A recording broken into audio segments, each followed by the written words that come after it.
Apakah seorang suami yang sudah lebih 3 kali tak sholat Jumat berarti sudah kafir? Apakah dia harus bersyahadat lagi? Kalau tidak, apakah rumah tangganya termasuk sudah berzina? Hukum suami tidak menafkahi keluarganya, lakinya menggantikannya untuk bekerja dan ini campur antara pertanyaan dengan curhat. Begini,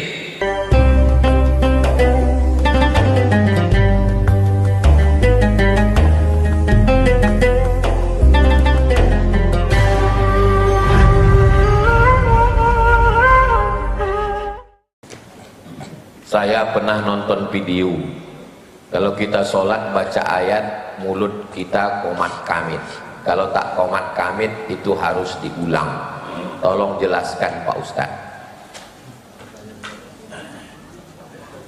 Ada sahabat Nabi namanya Khabbab, laki-laki. Datang orang bertanya ke Khabbab ini, Khabbab, ya, waang sahabat Nabi, iyo, pernah menengok Nabi sembahyang? Iyo, aku sembah sahabat Nabi yang mau tengok Nabi sembahyang. Nabi waktu sembahyang itu mulutnya bergerak atau diam? Kata Khabbab, Nabi waktu sembahyang mulutnya bergerak. Bismillahirrahmanirrahim. Alhamdulillahirrahmanirrahim. Dari mana kamu tahu mulut Nabi bergerak? Bittirabi lihyatih. Ambo tengok jangguinya bergoyang. Jangguinya bergoyang, rahangnya bergoyang. Rahangnya bergoyang karena membaca Allahu Akbar kabir walhamdulillah katsir. Kenapa orang bisa sholat cepat betul? Karena tak membaca. La sholata liman lam yaqra. Tidak sah sholat bagi orang yang membaca. Kalau menengok mulut tak bergerak, namanya tala'a yutali'u mutala'ah. Kalau mulut bergerak, qara'a yaqra'u qira'ah. Bismillahirrahmanirrahim. Qira'ah. Mutala'ah. Salat bukan mutala'ah. Salat itu qira'ah, membaca. Ada sebagian pengurus masjid setelah menyolatkan jenazah ada kata-kata, apakah jenazah ini baik? Terus jamaah menjawab baik. Nabi menengok sahabat menghormati jenazah. Fulan soleh, fulan tayyib, fulan hasan, kata sahabatnya. Apa kata Nabi? Antum syuhada'ullah 'alal ard. Kalian adalah saksi-saksi Allah di atas muka bumi. Wajibat, wajibat, wajibat. Wajib, wajib, wajib. Wajib apa maksudnya Rasulullah? Wajib dia masuk surga karena kalian tadi sudah bersaksi dia orang baik. Itulah dalil mempersaksikan jenazah baik. Tapi tidak ada koordinatornya. Yang di zaman Nabi itu tidak ada koordinator, tidak ada tim suksesnya. Orang spontan mengatakan, aku orang baik, aku baik, aku baik. Kalau di topik awak, dikoordinir, apakah bapak ini baik? Baik, padahal ini nyolanya mengkorupsi jalan awak. Maka saya tak menyalahkan, mungkin mereka mau berbuat baik, tapi saya tak mau menjebak orang dalam persaksian palsu. Ala adullukum ala akbaril kabair. Maukah kamu aku tunjukkan dosa terbesar di antara dosa besar? 3. Yang pertama, al-isyrak, syirik. Yang kedua, uququl walidain, durhaka pada orang tua. Yang ketiga, syahadatuz zur, kesaksian palsu. Di negeri kok bukan cuma alamat palsu, kesaksian palsu. Maka saya seumur-umur, walaupun umur saya ini sudah 27 tahun, belum pernah lagi saya mengajak jamaah, apakah jenazah ini baik? Karena nanti jamaah terjebak untuk bilang tak baik, tak enak. Baik, karena dia tak baik, saksi palsu. Kalau memang baik, ya baik. Tapi bagi jamaah yang mau mengajak jamaah baik, ya kalau baik bilang baik, kalau bilang baik, ya diam aja. Yang belum bilang tak baik. Cucu Nabi Hasan Husain, bukan Hasan, Hasan. Kok Hasan? Hasan kok Cino? Hasan, Akong, Apoy. Itu yang sawi. Siapakah cucu Nabi yang bernama Sayyidina Ali Hanafiyah? Ali Hanafiyah anak Sayyidina Ali, tapi bukan dari Fatimah. Karena istri Ali ada lagi sesudah Fatimah meninggal. Waktu Fatimah hidup tak ada istri Ali. Sama dengan Khadijah. Waktu Khadijah hidup tak ada istri Nabi. Sesudah meninggal Khadijah baru. Sesudah meninggal Fatimah. Ini bisa juga ibu pakai, bang, kalau abang mau poligami sesudah aku mati ya, ikut dengan Khadijah dan Fatimah. Itulah anaknya dari jalur Ali Hanafiyah.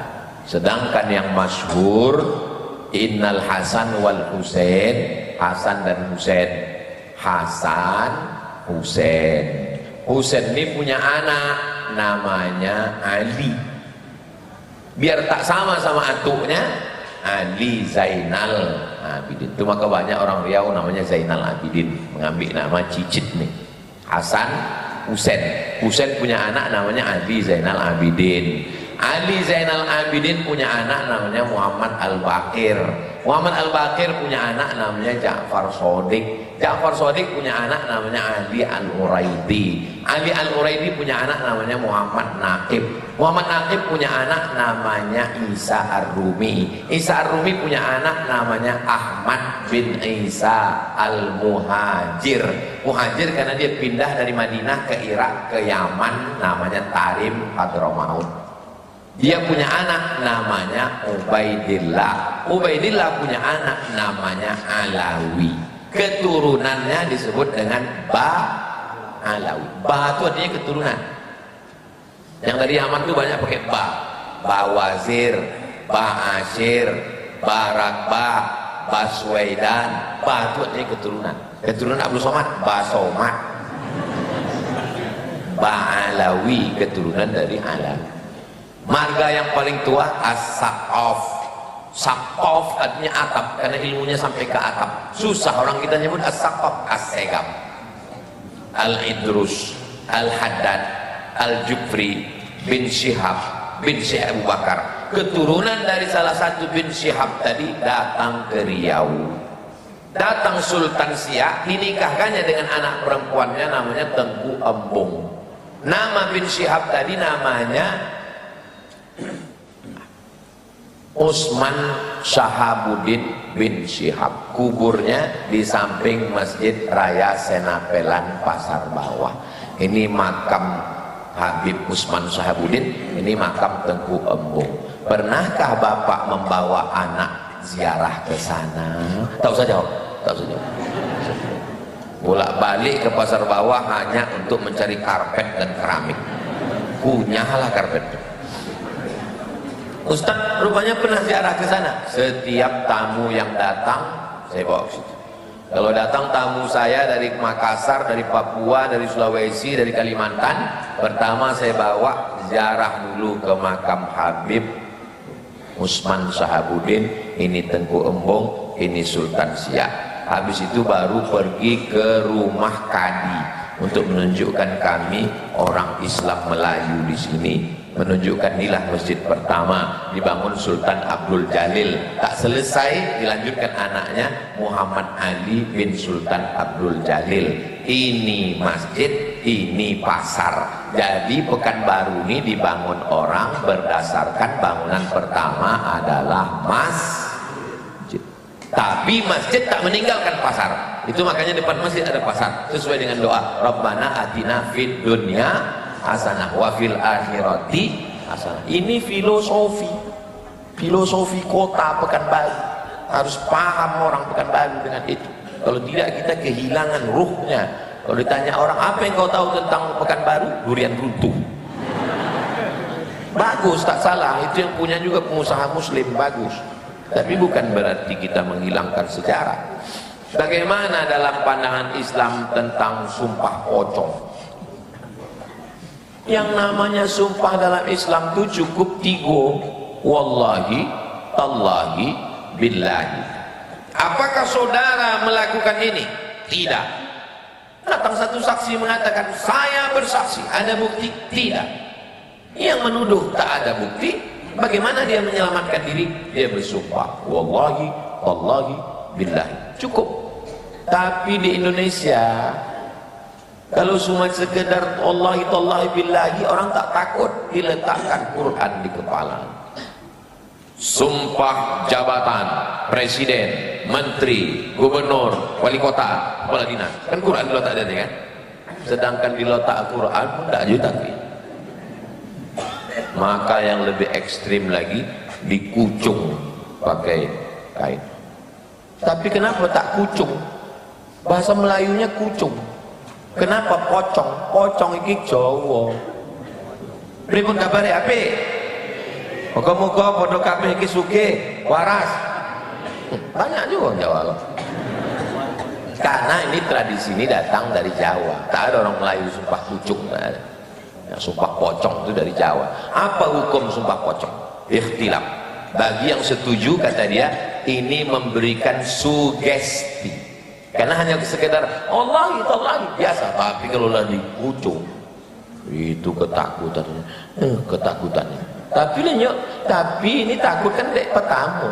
Kalau selalu Allah bisa karena biasa pas dipucuk biasa aja guys gitu. Nah, jadi bagi yang tak setuju karena kata dia ini bid'ah menambah-nambah. Bagi yang setuju ini menimbulkan sugesti yang luar biasa sehingga orang ketakutan. Tapi dalam ajaran Islam tak ada. Cukup dengan wallahi tallahi billahi. Di masjid-masjid lain biasanya jam 7 selesai. Kok tak selesai kok? Itu jam. Apakah seorang suami yang sudah lebih 3 kali tak sholat Jumat berarti sudah kafir? Apakah dia harus bersyahadat lagi? Kalau tidak, apakah rumah tangganya termasuk sudah berzina? Hukum suami tidak menafkahi keluarganya, lakinya menggantikannya untuk bekerja dan ini campur antara pertanyaan dengan curhat. Begini, ini bapak ibu masih bisa konsen, masih fokus. Menurut mazhab Syafi'i, orang yang tak sholat dua gondang. Yang pertama fasik, yang kedua kafir. Kafir kalau dia menghina sholat. Sholat tidak relevan dengan zaman. Sholat buang-buang waktu, kafir. Tapi kalau dia tidak sholat karena malas, maka dia tidak kafir, tapi dia fasik. Ini mazhab Syafi'i. Mazhab Hambali, orang yang tak sholat kafir, tak ada istilah fasik, langsung kafir. Kalau sudah kafir berarti dia sudah fasah dengan istrinya. Kalau laki-laki menjatuhkan talak namanya tolak. Kalau perempuan minta talak namanya khulu'. Kalau hakim yang menjatuhkan karena murtad namanya fasah. Maka laki-laki yang tak sholat otomatis dia fasah. Kalau dia masih sekamar dengan lakinya maka dia berzina menurut mazhab Hambali. Ustadz yang berceramah di internet itu mazhabnya Hambali. Jamaah yang menonton mazhab Syafi'i. Inya poning ditanyanya pagi ini. Jelas? Kalau tak jelas saya mau ulang sekali lagi. Saya waktu mengajar di UIN itu kalau di kelas saya jelas 3 kali. Jelas? Belum Pak Ustadz. Jelas? Belum Pak Ustadz. Jelas? Udah. Kalau 3 kali saya jelaskan tak juga menangkap, 2 kemungkinan. Kalau tak saya keluar, dia keluar. Karena kalau saya teruskan juga 2 gendangnya. Kalau tak ambo gilo, nyu gilo.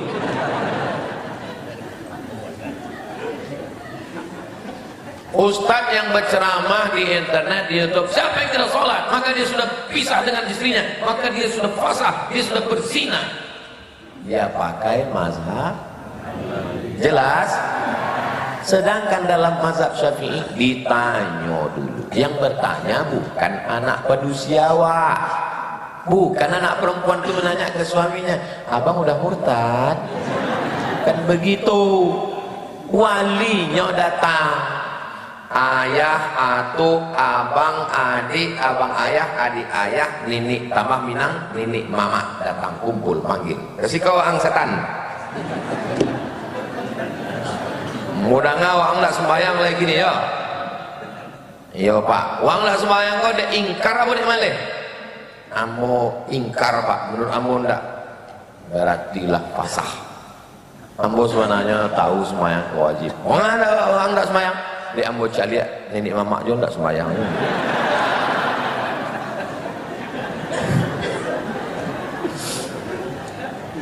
Bagaimana hukumnya suami tak menafkahi keluarganya, istrinya menggantikan untuk bekerja dan menafkahi keluarganya? Bapak kerja gaji 5 juta, ibu kerja gaji 5 juta. Gajinya sama apa tak sama? Sama, podo. Apa bedanya? Gaji ibu bulat milik ibu. Kok senang orang itu tengok? Gaji bapak tuh, dalam gaji bapak tuh ada 5. Makan anak bini, orang tua, pakaian, tempat tinggal, pendidikan, perhatian. 5 ada dalam 5 juta tadi. Ternyata bapak tak sanggup karena tak bekerja, karena putus, karena PHK, karena sakit dan seterusnya, nauzubillah. Bapak tak ada penghasilan. Duit ibu kan ada 5 juta. Duit ibu itu ibu pakai, akadnya mesti jelas. Bang, ini piti ambu, awak pakai untuk keperluan kita, makan kita, sewa rumah kita, pakaian kita, keperluan sekolah anak kita. Akadnya utang. Nanti kalau kau bekerja kau bayar ya. Iko contoh pertama utang. Nang kedua, tak usahlah bayar bang. Jangankan gaji ambonan 5 juta, nyawa ambo berikan. Satu-satunya bukankah dulu waktu kita menikah ayahku tak setuju? Kata ayahku, nanti kau akan susah kalau nikah sama dia. Memang betul ternyata susah. Tapi cinta milik kita berdua bang. Satu-satunya yang membuat aku salah dalam hidup ini adalah mencintai. Tapi aku merasakan nikmat karena cinta. Tunggu dulu, biar dulu ya. Ini sedang sedap ceramah. Maka ambillah ini. Maka akadnya mesti jelas. Apakah hutang? Ada akad satu lagi, ada. Ambillah iko gaji. Akadnya apa nih? Akadnya zakat. Karena kau kan masuk satu asnaf dari fakir miskin. Bisa hutang, bisa bayar zakat. Bisa istri bayar zakat ke suami? Bisa. Bisa suami bayar zakat ke istri? Tak bisa. Karena istri wajib dinafkahi. Jelas? Jadi adik-adik yang belum nikah, pastikan calon laki kalian itu dulu statusnya. Kalau tidak kejadian macam. Sebentar lagi kita akan melaksanakan pentas pilkada. Bagaimana melihat perpolitikan, apa yang sebaiknya kita lakukan untuk Pilgubri ini?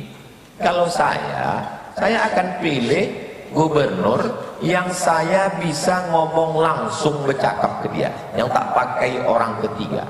Pak, itu ku tengok di lampu merah Panam itu banyak betul fakir miskin. Pagi awak lewat lakinya butuh, sore bininya butuh, lakinya terbuka. Tolong apa tangkap itu, bawakan truk, tangkap. Di mana kami simpan dia Pak Ustadz? Masukkan ke tempat bekas pon yang di Palas, yang arah ke Rumbai. Biayanya Pak Ustadz, biayanya pakai dari uang APBN. Kalau tak cukup Pak Ustadz, Bapak sanggup atau tidak? Kalau tidak, biar aku jadi gubernur. Tapi kalau saya jadi gubernur kan merendahkan saya itu. Sedang wakil presidennya saya tak mau. Apalagi lah cuma gubernur yang supil ini. Penduduk Riau ini 6,7 juta. Penduduk Riau ini berapa? 6,7 juta. Kita cek, bisa tak saya jadi gubernur? Sebentar ya, saya kalau cakap mesti saya tunjukkan. Berapa? 9 juta. 9,3 juta itu baru Instagram, YouTube 4 juta, jadi berlebih kalau saya mau jadi gubernur. Tapi saya tak mau. Kenapa Ustaz tak mau jadi gubernur? Kalau aku jadi gubernur, dilantik jadi gubernur siang, malam tuh langsung datang pengurus masjid minta bolikan tanah wakaf kubur. Mana ada duitku? Aku bukan orang senang. Akhirnya ku pakailah, ku teleponlah kepala dinas. Kepala dinas itu duitnya dari mana? Tembaknya ke bawah, tembak. Itulah sebab korupsi itu. Gara-gara apa? Gara-gara pengurus masjid minta tanah wakaf. Bukan masjid ini. Masjid ini baik, masjid lain. Terakhir, Ustaz Hanafi, beliau ada kegiatan lagi sebetulnya tempat lain. Kisah terakhir, ada seorang anak perempuan mau nikah, ayahnya sudah meninggal, sedangkan anak perempuan ini punya adik laki-laki yang baru berumur 15 tahun, juga mempunyai adik kandung laki-laki dari almarhum ayahnya. Yang ditanyakan siapa yang sebaiknya untuk menjadi wali nikah, adik kandung atau adik ayahnya? Mana dijawab itu selesai. La nikaha, tidak sah nikah illa biwaliyin, kecuali dengan wali, wa syahidai adlin, syaratnya adil. Ini sekarang lagi tren di mana-mana, saya tengok asal nikah saksinya pejabat. Pejabat banyak korupsi, tak sembahyang. Bini part time, tak adil, orang fasik, tak sah nikahnya. Cari yang adil. Maka urutan wali, kita urutan wali ya, urutan wali yang pertama ayah, tak ada ayah atu, tak ada atu naik kate, mati suruhnya dah.